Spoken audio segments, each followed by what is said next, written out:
म्हणजे महापालिका निवडणुकीच्या निकालानंतर मुंबईच्या महापौर पदावरून रंगलेला चर्चा आता भाजप नेते आणि केंद्रीय मंत्री नारायण राणे यांनी त्यामध्ये उडी घेतलेली आहे। उद्धव ठाकरे सध्या डिप्रेशनमध्ये गेलेले असून त्यांचा महापौर काय आकाशातून पडणार आहे का अशा बोचऱ्या शब्दात राणेंनी उद्धव ठाकरेंवरती हल्लाबोल केलाय। मुंबई महापालिका निवडणुकीत भाजप आणि शिंदेच्या शिवसेनेनं यश मिळवत बहुमत मिळवलंय, तर ठाकरे बंधूंना केवळ 72 जागांवर समाधान मानावं लागलंय। त्यानंतर आता मुंबईचा महापौर कोण याची चर्चा रंगली आहे। महापौर पदाबाबत बोलताना उद्धव ठाकरे यांनी सूचक विधान केलं। आपला महापौर व्हावा हे स्वप्न आहे, देवाच्या मनात असेल तर तेही होईल असं म्हणत त्यांनी आशा कायम असल्याचे संकेत दिले।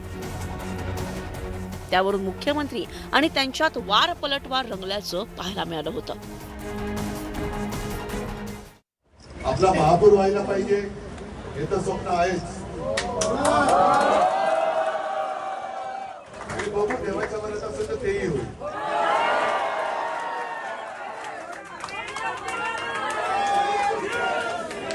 देवाच्या म्हणजे माझ्या मला देवा म्हणतात म्हणून की वरच्या देवाच्या वरच्या देवानेच ठरवलं आहे की महायुतीचा महापौर करायचा आहे, तुम्ही आमचा सोडू।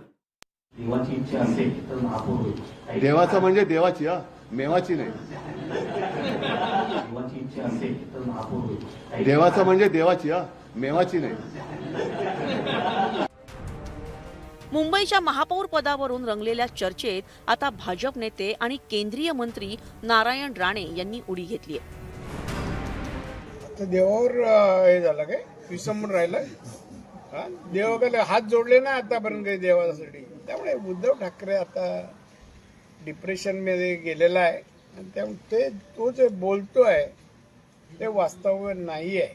नारायण राणेंचा चेहरा आणा समोर, ते डिप्रेशन मध्ये का उद्धवजींचा आणा चेहरा समोर। उद्धवजी तर काल प्रेस कॉन्फरन्स मध्ये गेले होते ना सेना भवनला, आताही आम्हाला सगळ्यांना भेटले। त्याच्यामुळे मला वाटतं नारायण राणेंनी तरी समोर येऊन बोलावं, चेहरा कोणाचा डिप्रेशन मध्ये कळेल।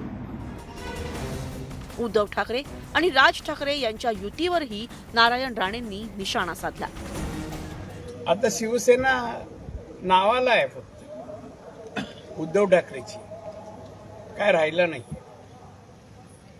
त्यामुळे एकत्र आले काय, एकत्र सुरुवातीला होते तेव्हाही काय करू शकले नाही, दोन वेगळे झाले तेव्हाही काय नाही, आता परत एकत्र येऊन काही नाही। नारायण राणे एवढ्यावरच थांबले नाही, तर ठाकरेंनी आता घरी बसावं असा सल्लाही त्यांनी दिलाय। मुंबई महापालिकेच्या निवडणुकीत ठाकरे बंधूंनी पूर्ण ताकदीनं भाजपचा सामना केला, पण गेल्या 25 वर्षापासून ताब्यात असलेल्या मुंबई महापालिकेचा गड टिकवता आला नाही। यावरूनच ठाकरेंचे जुने शत्रू असलेल्या नारायण राणेंनी टीकेची संधी साधली आहे।